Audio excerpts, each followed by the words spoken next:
नमस्कार दर्शकों, news today के इस बुलेटिन में आपका स्वागत है, जहां हम चर्चा और विश्लेषण करते हैं आज की महत्वपूर्ण खबरों का।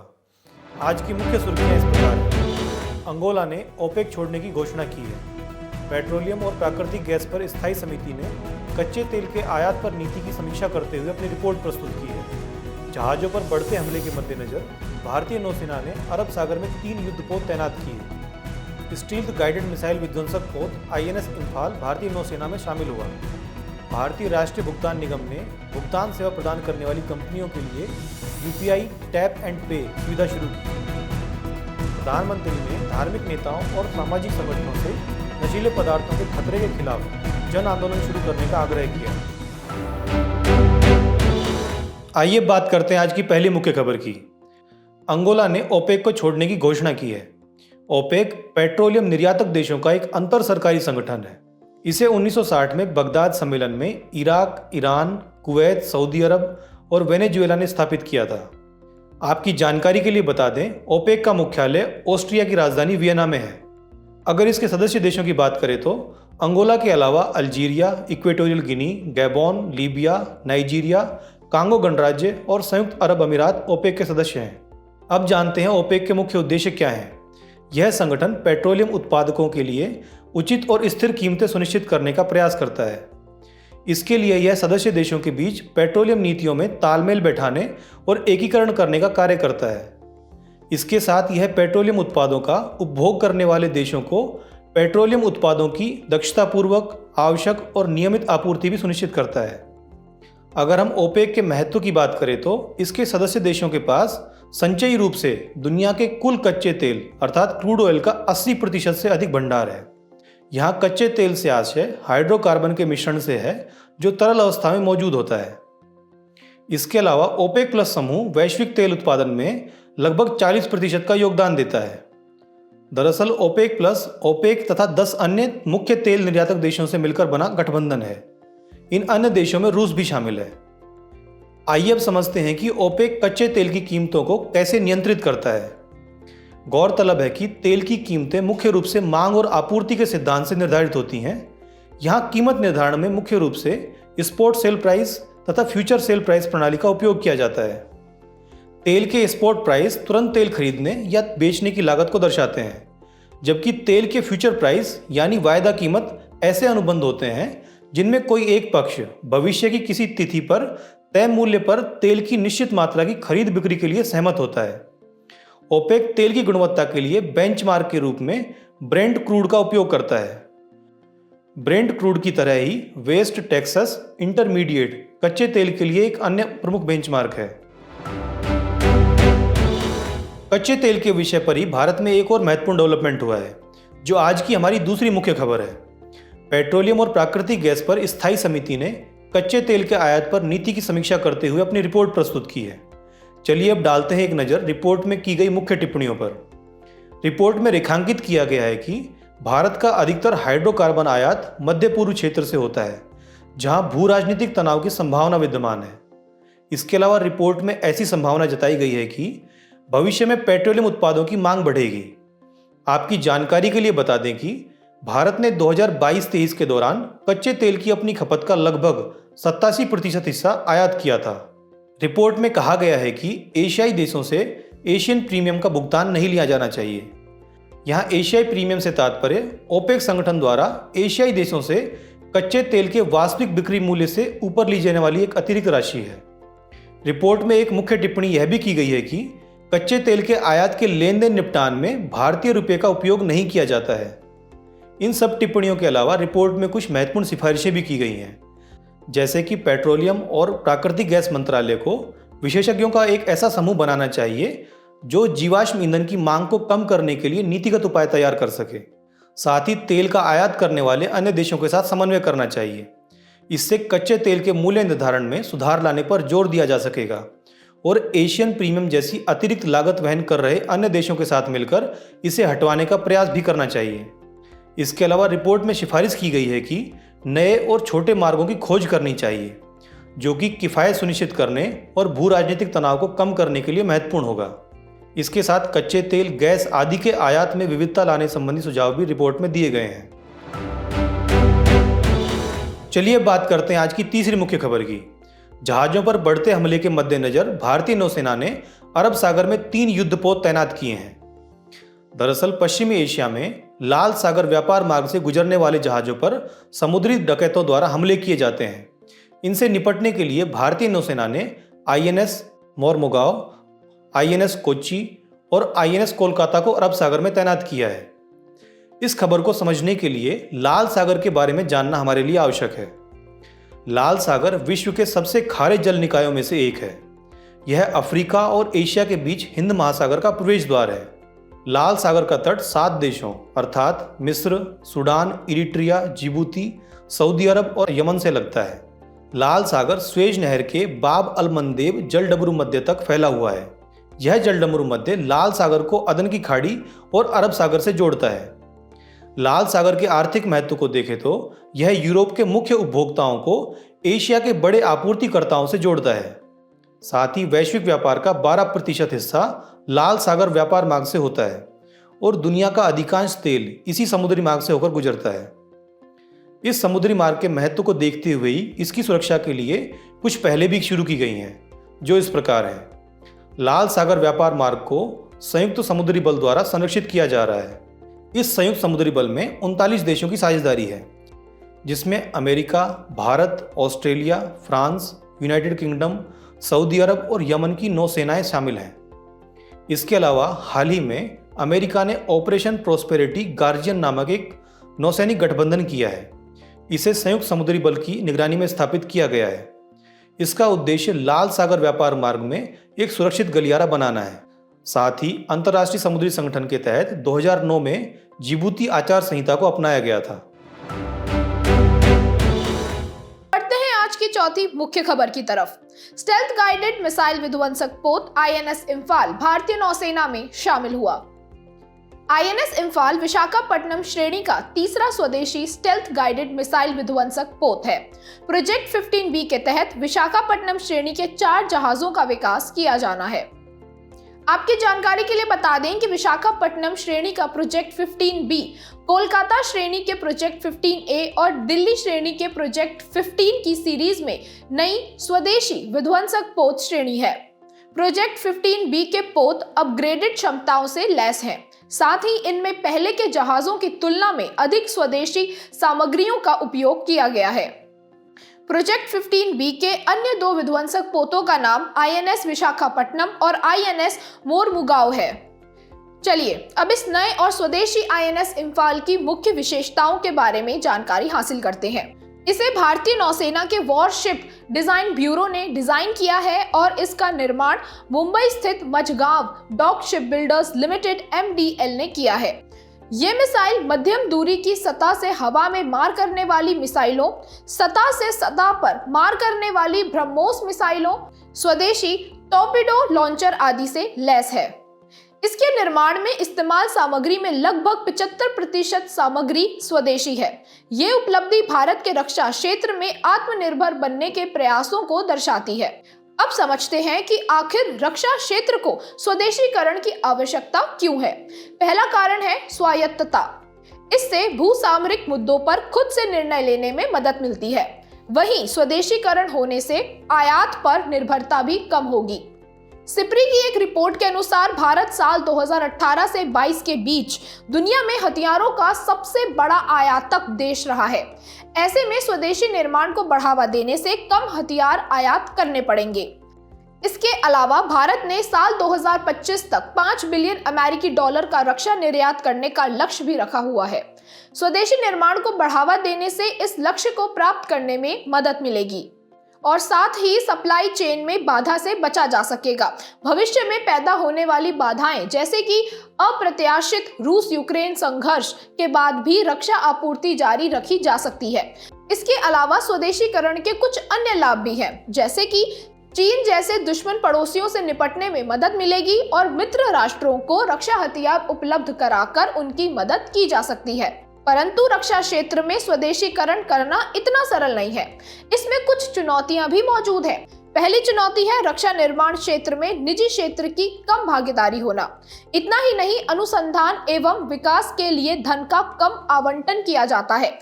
वास्तव में ये भारत के सकल घरेलू उत्पाद जीडीपी के 1% से भी कम है। अमेरिका, चीन जैसे देशों की तुलना में भारत में अनुसंधान विकास पर व्यय बहुत कम है। इसीलिए रक्षा क्षेत्र में स्वदेशीकरण को बढ़ावा देने के लिए कुछ पहले आरंभ की गई हैं। इस संदर्भ में रक्षा अधिग्रहण प्रक्रिया 2020 बनाई गई है। इसके तहत घरेलू स्रोतों से रक्षा उपकरणों की खरीद को प्राथमिकता देने पर ध्यान केंद्रित किया गया है। दूसरी पहल है सकारात्मक स्वदेशीकरण सूची। इसके तहत एक ऐसी सूची जारी की जाती है जिसमें शामिल वस्तुओं के आयात पर प्रतिबंध है। इतना ही नहीं, स्वदेशीकरण को बढ़ावा देने के लिए रक्षा उत्कृष्टता के लिए नवाचार पहल भी शुरू की गई है। आयुध कारखानों का निगमीकरण किया गया है। रक्षा औद्योगिक गलियारे बनाए जा रहे हैं। सृजन नाम का एक पोर्टल तैयार किया गया है जो वेंडर्स को ऐसे सामानों तक पहुंच प्रदान करता है जिनका स्वदेशीकरण किया जा सकता है। और तो और स्वदेशीकरण को बढ़ाने के लिए system for advanced manufacturing assessment and ranking summer प्रमाण पत्र जारी किए जाते हैं। अब रुख करते हैं आज की 5वीं बड़ी खबर का। भारतीय राष्ट्रीय भुगतान निगम ने भुगतान सेवा प्रदान करने वाली कंपनियों के लिए यूपीआई टैप एंड पे सुविधा शुरू की। यूपीआई टैप एंड पे सुविधा के तहत क्यूआर कोड के बिना भुगतानकर्ता की यूपीआई आईडी के बारे में विवरण प्राप्त किया जा सकता है। इसमें नियर फील्ड कम्युनिकेशन यानी एनएफसी तकनीक का उपयोग किया जाता है। इस तरह की तकनीक से लैस मोबाइल तथा अन्य उपकरणों से इस सेवा का लाभ उठाया जा सकता है। खबर को विस्तार से समझने से पहले भारतीय राष्ट्रीय भुगतान निगम एनपीसीआई को समझते हैं। एनपीसीआई भारत में खुदरा भुगतान और निपटान प्रणालियों के संचालन के लिए एक अम्ब्रेला संगठन है।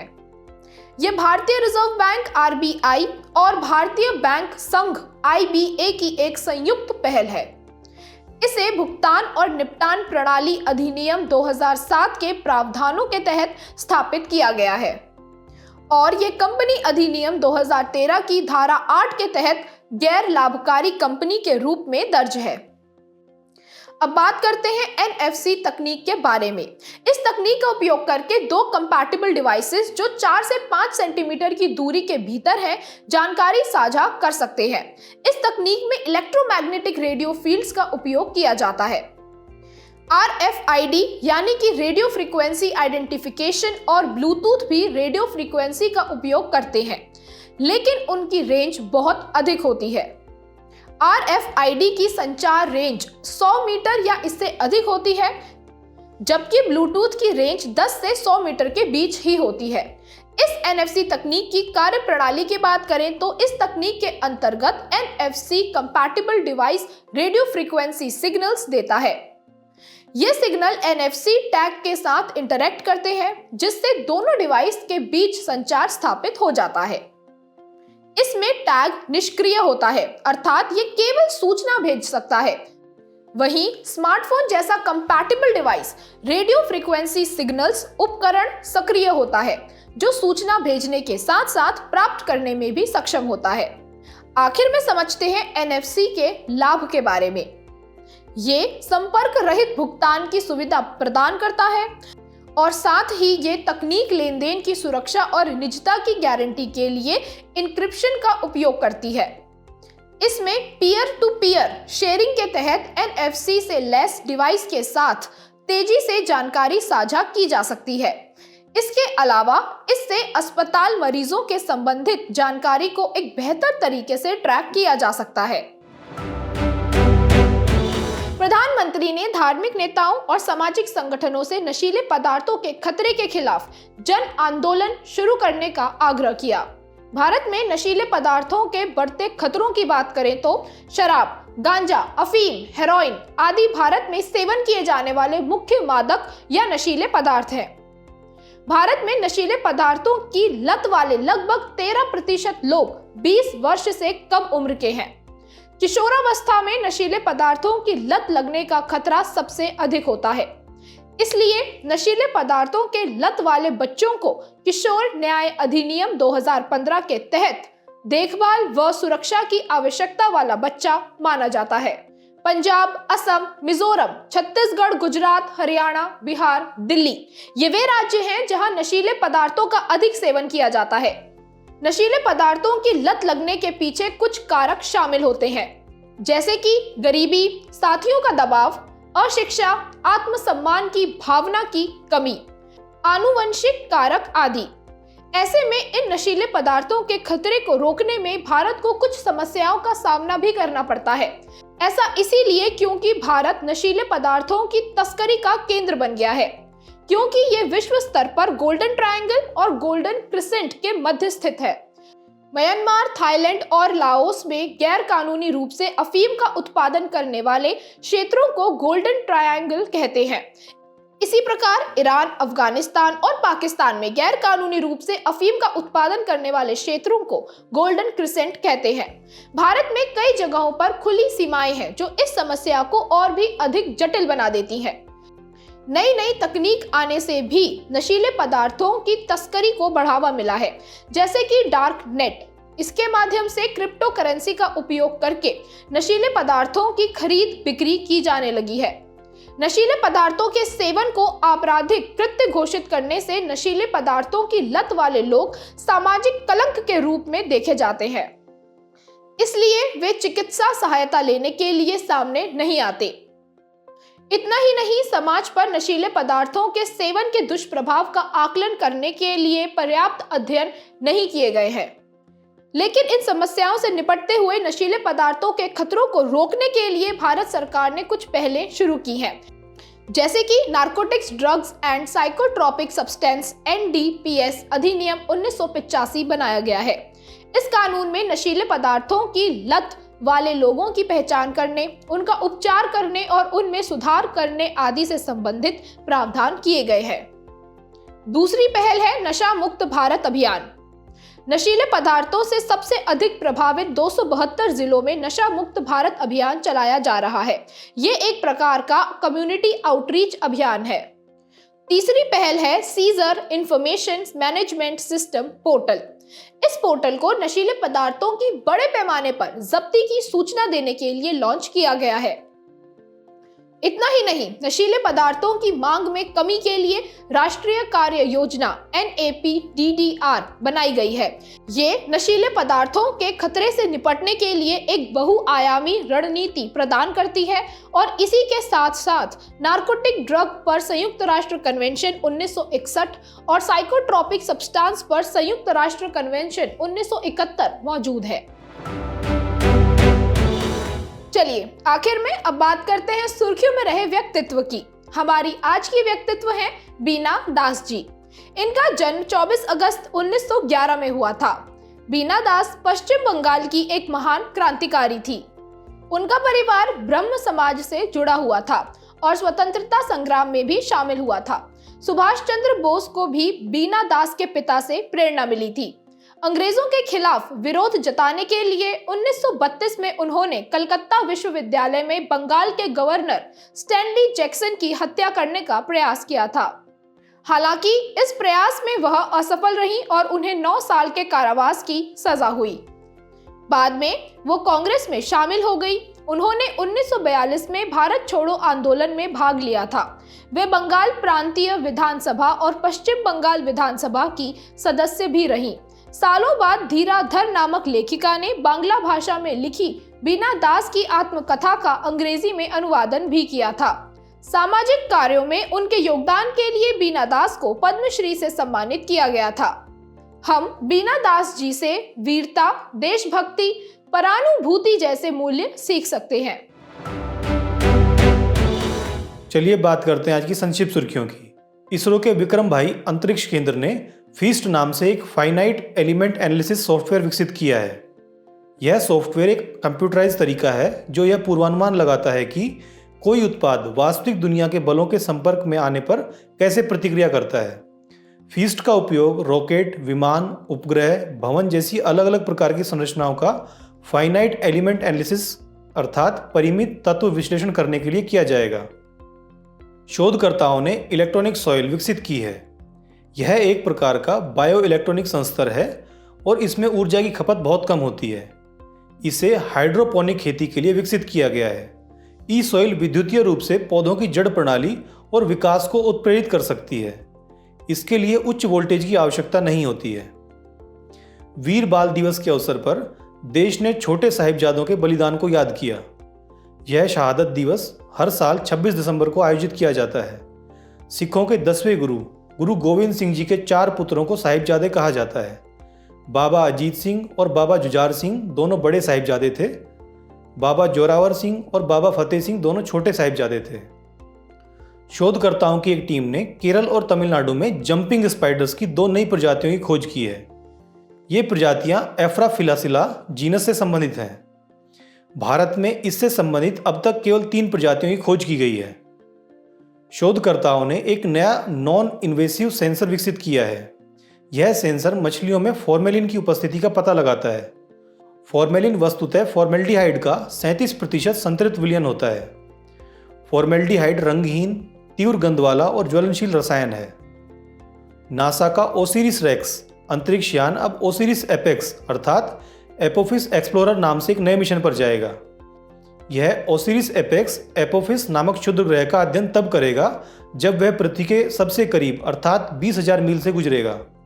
इस मिशन का उद्देश्य पृथ्वी के गुरुत्वाकर्षण खिंचाव से एपोफिस में होने वाले भौतिक परिवर्तनों का अध्ययन करना है।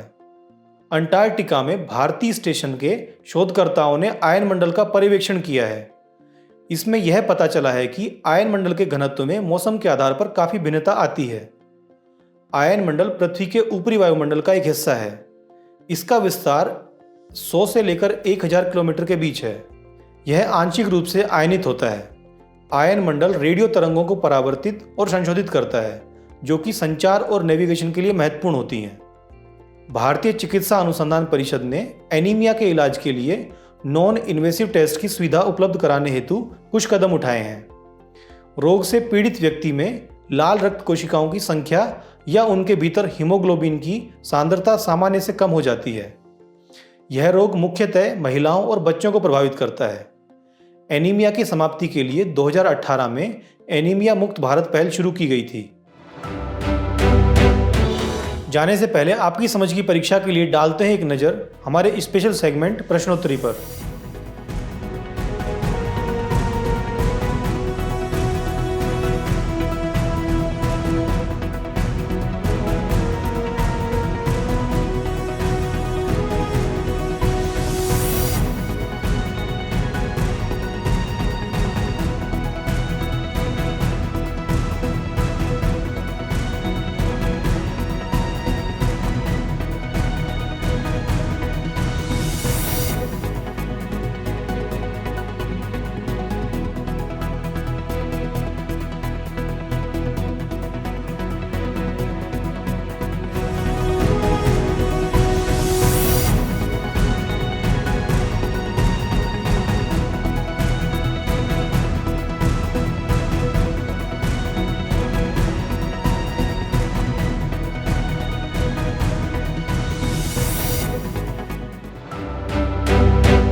हमसे जुड़ने के लिए आपका धन्यवाद। आशा है न्यूज़ टुडे का यह बुलेटिन आपको पसंद आया होगा। न्यूज़ टुडे की पीडीएफ को डाउनलोड करने और आज की प्रश्नोत्तरी के उत्तर को देखने के लिए डिस्क्रिप्शन में दिए गए लिंक पर क्लिक कीजिए।